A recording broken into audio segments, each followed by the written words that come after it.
Olá, meu nome é Horácio Corral e eu sou um dos editores do livro Quando Dr. Jekyll e Mr. Hyde encontram o médico e o monstro. Olá, eu sou Maíra Falsini, editora e designer aqui na Tacit Books e participei da produção desse livro quando o Dr. Jekyll e Mr. Hyde encontram o médico e o monstro. Antes que a Tacit Books pudesse lançar um livro, um projeto tão interessante como esse que a gente está fazendo em parceria com a Ana Júlia, houve muitas etapas anteriores, houve muitos testes, muitos projetos que a gente foi desenvolvendo, até chegar no ponto em que fazer uma parceria deste tipo parecia a coisa mais natural, realmente parecia ser o próximo passo. Então eu vou contar um pouquinho da história da Tacit Books e um pouco de quais foram esses passos prévios até chegarmos nesse livro em parceria com a tradutora Ana Júlia Perrotti Garcia. Para você que está interessado nessa publicação, tanto o QR Code quanto o link encurtado aí do Bitly levam você para o site da Tacit Books, da editora, e lá você tem mais informações tanto sobre o livro quanto o lançamento e onde você pode comprar esse livro tanto no formato digital quanto no formato impresso em outras livrarias, outras lojas como Amazon, Estante Virtual, Loja Um Livro e por aí vai. Né? Tem várias opções. Então vamos falar brevemente desses passos prévios antes da gente chegar no Jekyll and Hyde e essa tradução comentada, bilíngue. Eh, a Tacit Books ela surgiu em 2018. Eh, eu já atuo no mercado editorial há mais de 15 anos, já trabalhei como livreiro, trabalhei em distribuidora de livro físico, trabalhei um bom tempo em distribuidora de livro digital e de audiolivro, trabalhei em empresa que é pioneira na área de impressão sobre demanda, eh, fui diretor de marketing de editora grande aqui em São Paulo. Então, todas essas experiências, fora os meus gostos pessoais de literatura e principalmente de obras clássicas, foram se juntando para formar isso que hoje em dia é a Tacit Books, né? E a Tacit Books, ela surgiu então em 2018 e um dos conceitos era ter um olhar diferente para textos clássicos, textos principalmente em domínio público. Então, textos em inglês, espanhol e português que estavam em domínio público, mas a proposta era fazer novas edições, edições inéditas. Então, embora os textos estejam em domínio público, as publicações eram novas. A seleção, a curadoria, os textos complementares, o nosso olhar era um olhar diferente. Isso foi feito progressivamente ao longo dos anos, né? E na medida que a gente ia desenvolvendo um conhecimento mais aprofundado sobre a publicação de livros, sobre livros digitais, a gente ia expandindo para outras áreas e fazendo alguns projetos diferentes. Então, todos os livros praticamente do primeiro ano seguiam esse formato, que é um formato bem introdutório e que sempre é um dos principais conceitos da Tacit Books, que é livros que servem como introdução a um autor, a uma temática, a um conceito. Então, a primeira coleção foi Seven Best Short Stories, os 7 melhores contos, e o primeiro autor foi o Lovecraft, que tinha acabado de entrar em domínio público naquele período, e ainda somente no formato digital. Posteriormente, a gente começou a trabalhar também não somente com contos, mas também com romances, mas sempre evitando publicar obras que já existiam, né? Eu sempre brinco, não vou publicar O Pequeno Príncipe, principalmente porque no Brasil mais de 20 outras editoras publicaram, a não ser que eu tenha alguma coisa muito interessante que eu possa colocar, complementar. Então, mesmo quando a gente foi para a área de romances, a gente fez um trabalho como esse. Então, esses livros da coleção Essential Novelists, eles juntam dois romances de grandes autores. E temos eles como romancistas essenciais e novelistas imprescindíveis no espanhol. Então, sempre que possível, a gente fazia inglês, espanhol e português.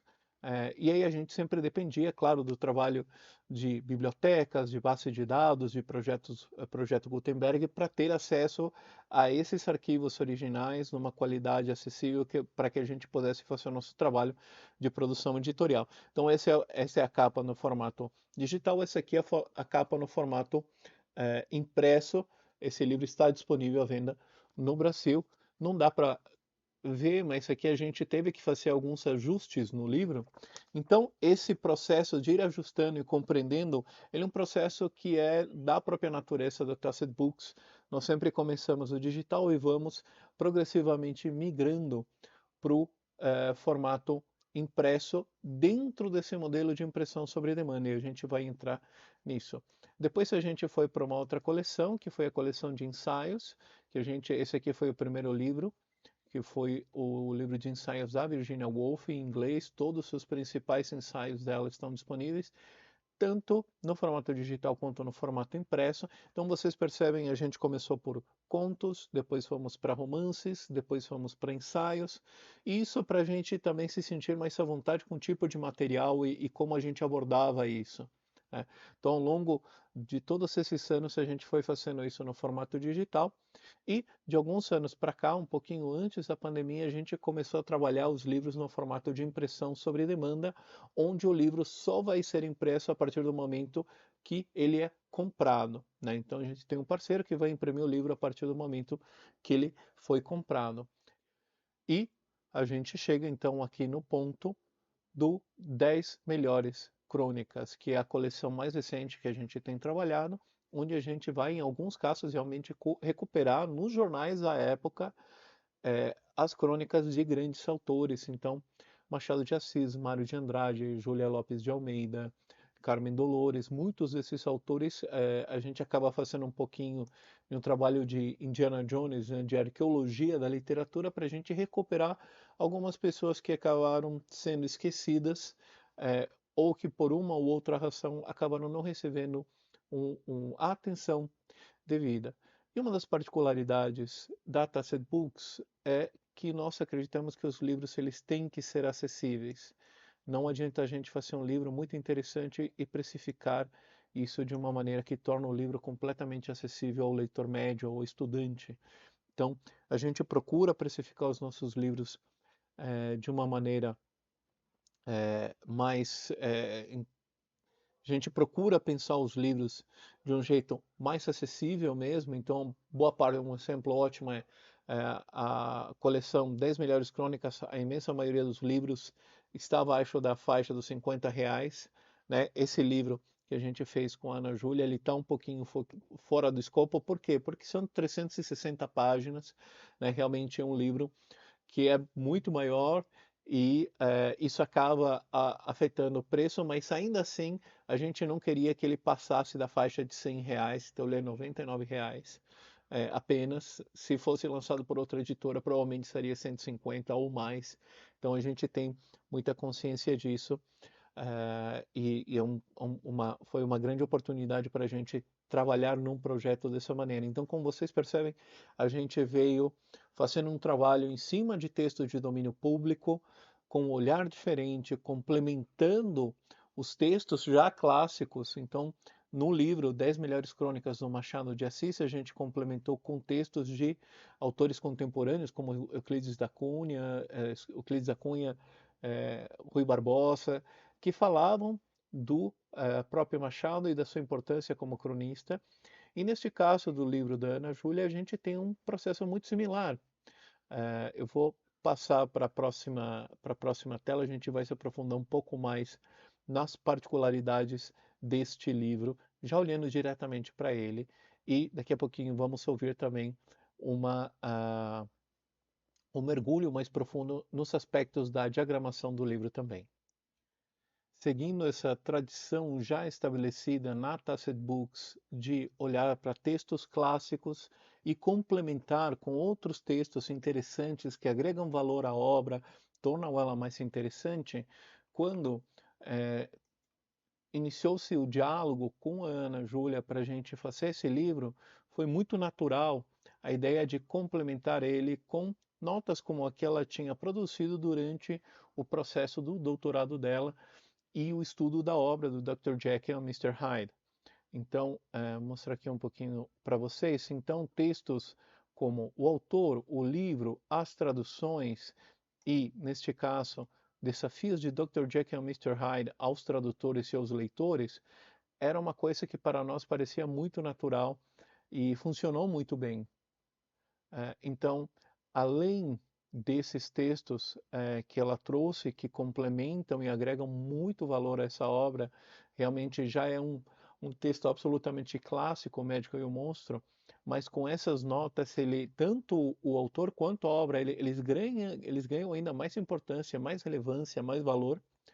E temos também a apresentação, o prefácio, pelos especialistas, né, pelo professor John Milton e pelo especialista em Stevenson, o Richard Dury, que agregam também bastante valor à obra como um todo. Eu vou pedir agora, então, para a Maíra comentar um pouco a respeito da parte da diagramação e algumas particularidades desse projeto editorial que a gente fez. Ainda em relação à nossa escolha tipográfica, nós optamos por uma letra um pouquinho maior do que se costuma fazer nesse tipo de livro e com um espaçamento entre linhas também um pouquinho maior. O nosso objetivo aqui era tornar a leitura bem confortável, porque a gente pensa que esse é um livro para ser consultado muitas vezes, um livro de estudo, onde você pode se dedicar ali durante algumas horas, durante um período um pouco mais longo. Então é importante que essa leitura seja o mais confortável possível e nós nos preocupamos bastante com isso. Em relação à organização do texto, vocês podem perceber que aqui no trecho bilíngue a gente optou pelo texto lado a lado, mas para além do destaque do negrito nos pontos de interesse, não existe nenhuma nota, nenhuma anotação. Aqui a gente quis duas coisas. Que a leitura do trecho bilíngue fosse uma leitura fluida, que vocês pudessem aproveitar essa leitura também como literatura, não só como um material de estudo de tradução. E nós também tínhamos a intenção de que todos os comentários de tradução feitos pela Ana Júlia pudessem ser tratados com o maior nível de detalhe possível, e muitas vezes numa nota, pela questão do espaço, pela questão do tamanho da fonte que a gente teria que usar, eles ficariam menos aproveitáveis. Então, a gente, conversando com a Ana Júlia, a gente decidiu colocar isso num capítulo específico que fica aqui no começo do livro, que é o Desafios, né, os tradutores. E aqui vocês vão ter todo o detalhamento de cada ponto de tradução, como que ela foi escolhido, qual foi o processo, quais que são as referências. E aí vocês vão ter a indicação de onde está, por exemplo, aqui no Queer Street, ó, página 130. Aí se você vai lá na página 130, você vai ter o trecho aqui que ela está referenciando, né? Então a gente fez essa escolha pensando fluidez da leitura, para que vocês possam aproveitar tanto o livro em português quanto em inglês como uma experiência de leitura, e que a parte do estudo da tradução também pudesse ser aproveitada da melhor maneira possível, sem economia de espaço e sem letrinhas apertadas, para que vocês pudessem realmente aproveitar tudo que esse livro tem a oferecer. E seguindo a tradição da Tacit Books de trabalhar os livros digitais com muito carinho, com muita atenção, a gente procurou dar uma atenção especial para esse livro que a gente fez com a Ana Júlia, principalmente graças a todo esse material que ela forneceu para a gente. E no livro digital a gente pode colocar até algumas coisas a mais e algumas funcionalidades a mais. Então, vou mostrar para vocês um pouquinho do livro digital. Então, uma das coisas que a gente pode ver, né, que estou simulando uma visualização que seria com o leitor Kindle da Amazon. Isso aqui você pode aumentar, diminuir o tamanho da letra, das margens, e tem algumas funcionalidades que eu vou mostrar para vocês. Esse livro também, se você possui certos assistentes, que eu não posso falar o nome aqui porque senão vai ativar, mas certos assistentes, tanto da Amazon quanto do Google, eles leem o livro para você, porque esse é um livro digital feito seguindo os padrões de acessibilidade, então tem essa particularidade, você pode ter essa opção também. E aí eu vou mostrar para vocês uma coisa a mais que tem no livro digital, não tem no impresso, para uma questão de espaço, né, de número de páginas. Então, por exemplo, aqui a gente tem o texto do professor Richard Dury, que é um dos maiores especialistas do mundo na obra do Stevenson. E esse texto original ele foi enviado em inglês, a Ana Júlia fez a tradução, mas na versão aqui no digital, você está vendo aqui que tem ler versão original em inglês, você tem a opção de clicar e você vai ser levado exatamente ao texto original que a Ana Júlia recebeu nessa troca que ela fez com esse especialista. Então, você tem essa riqueza a mais dentro do livro. Uma outra coisa muito interessante que eu gostaria de apontar para vocês é na parte dos desafios. Então, quando a gente fala dos desafios de Dr. Jekyll e Mr. Hyde aos tradutores e seus leitores, tem comentários, tem notas, tem curiosidades, tem muitos elementos de estudo relevantes para os estudantes de tradução que a Ana Júlia foi apontando na medida que ela ia trabalhando na tradução desse texto.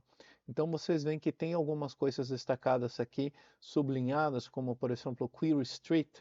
Como que se traduz Queer Street? Quais são as referências? Se eu clicar aqui, eu vou ser levado exatamente para o texto em inglês onde está essa citação, onde está esses elementos, e se eu clicar aqui novamente, eu sou trazido novamente para essa parte dos desafios. Então isso permite que você tenha essa flexibilidade, que é uma coisa que mesmo com o livro físico não é tão simples, não é tão fácil. No livro digital a gente tem essa possibilidade. O livro ele está dividido por capítulos, então se porventura você quisesse dar uma olhada na versão desse capítulo em português, você volta aqui para o início, você pode fazer isso pela navegação também natural do Kindle, né, dos menus, mas você pode vir aqui, ó, Story of the Door, que é o início do livro, ir para a tradução deste capítulo, e aí a gente acaba tendo esse acesso direto para a tradução que foi feita pela Ana Júlia, e a gente pode ler o livro com essas funcionalidades, com essas particularidades que torna o livro muito mais rico, muito mais fácil de você consumir e tem essa facilidade para o estudante que às vezes está olhando alguma coisa que chamou muita atenção naquele ponto, quer voltar, quer ir e voltar entre o texto, entre os elementos, para além de ir para o próprio menu, que é super organizado e tem algumas coisas a mais. Isso é uma das funcionalidades que a gente queria implementar de maneira clara, de maneira intuitiva dentro do livro digital e a gente conseguiu. A partir do dia 17 de novembro, né, então muito próximo da data que este vídeo vai ser disponibilizado, vocês já vão conseguir ter acesso a esse livro digital com essas particularidades, com essas funcionalidades super legais e que facilitam muito a vida do estudante, do curioso, do fã de Stevenson. Além disso, o livro digital permite você fazer notas, marcações, é muito versátil e essas funcionalidades elas estão disponíveis em qualquer aplicativo de leitura de livro digital. Não precisa ser o da Amazon, pode ser do Google, pode ser da Apple, pode ser Kobo, pode ser de qualquer um que você utilize, você vai ter essas funcionalidades, esses links, essa possibilidade de navegar de maneira mais livre por esse livro, por essa edição super especial que a gente preparou. Em nome da Tacit Books, eu gostaria de agradecer muito a equipe do Profit, em especial a Ana Júlia, nossa parceira tradutora, e como eu gosto de falar, todo tradutor é um pouco biógrafo, nesses casos da literatura, então essa biógrafa do Stevenson uma grande oportunidade de poder falar desse livro e maior ainda de poder tornar esse livro disponível para tantas pessoas, tanto no formato impresso quanto no formato digital. Nos procure, tanto a mim, quanto a Maíra, quanto a Ana Júlia, a gente vai ficar super feliz de poder falar mais sobre este livro, tanto presencialmente no lançamento, quanto nas redes sociais da editora Tacit Books. Então, muito obrigado por esta oportunidade. Por favor, deixem os seus comentários, a gente adora receber o feedback, adora ouvir dicas de novas publicações. Isso é um processo, como eu mostrei para vocês, processo de ter uma editora, editar livros, é um processo de aprendizado, um processo longo, e a nossa intenção é trazer cada vez mais obras como essa, que não só trazem textos clássicos, mas agregam visões novas, maneiras novas de entender essas publicações tão relevantes. Então, muito obrigado.